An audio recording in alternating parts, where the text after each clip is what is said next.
रामपुर के गांव में कई किसान और सेठ रहा करते थे। एक दिन किसान अपने खेत में जा रहा था। वह अपने खेत में जिस जंगल से होकर जा रहा था उस जंगल में एक चुड़ैल रहती थी। किसान को वह चुड़ैल गायब कर देती है। उसकी पत्नी सुबह उसे ढूंढते हुए उसी जंगल में पहुंच जाती है। तब चुड़ैल उसकी पत्नी को भी गायब कर देती है। जैसे ही उसकी पत्नी गायब होती है तो यह बात गांव में फैल जाती है। गांव के सभी लोग आपस में बात करने लगते हैं, इस चुड़ैल से छुटकारा कैसे पाया जाए। सभी लोग एक फैसला लेते हैं कि चलो तांत्रिक के पास चलते हैं। तो सभी तांत्रिक के पास जाने लगते हैं। तांत्रिक के पास पहुंच जाने के बाद वहां पर तांत्रिक अपने खाट पर बैठा हुआ था। सभी पहुंचकर चुड़ैल के बारे में तांत्रिक को बताते हैं।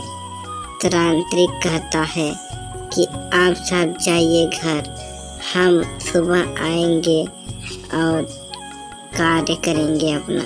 सभी लोग अपने घर को लौट जाते हैं। उनको चलते चलते काफ़ी टाइम हो गया था और शाम होने को आई थी।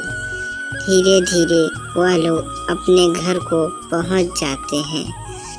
और रात भी हो गई थी। सभी लोग रात के समय अपने अपने घरों में सो जाते हैं और जुगनू चारों तरफ टिमटिमा रहे होते हैं। तभी सुबह हो जाता है और तांत्रिक अपने घर से गांव की ओर आने लगता है। तांत्रिक एक नदी के पुल से होकर आ रहा होता है। सभी गांववासी वहीं अपने नीम के पेड़ के पास ही खड़े हुए थे। तांत्रिक उनके पास सुबह पहुंच जाता है और वह लोग आपस में बात कर रहे होते हैं कि तांत्रिक उन्हें बुलाकर उसी जंगल की तरफ ले जाता है जहां पर चुड़ैल रहा करती थी। और सभी लोग तांत्रिक के साथ उसी जंगल में चले जाते हैं जहां पर चुड़ैल उन दोनों किसान की और किसान की पत्नी को गायब किया था। सभी लोग वहां पर पहुंच जाते हैं और किसान और उसकी पत्नी के बारे में तांत्रिक को बताते हैं। तांत्रिक वहां उन लोगों को कहता है, अब तुम सब जा सकते हो। मैं यहाँ पर हवन करूँगा और चुड़ैल को सबक सिखाऊंगा।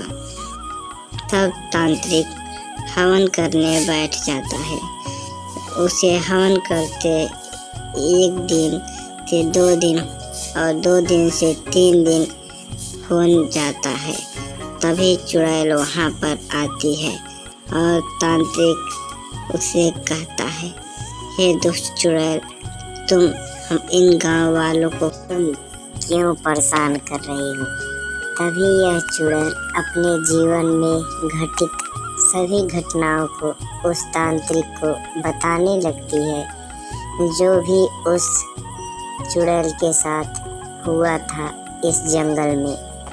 कई वर्षों पहले जब वह छोटी बच्ची हुआ करती थी, एक बार वह खेलते खेलते इस जंगल में पहुंच गई थी। तब गांव के कुछ लोग अपनी बातों में इसे बहला फुसला करके इसको मार देते हैं। तभी इसकी आत्मा इस जंगल में हमेशा हमेशा के लिए भटक रही थी।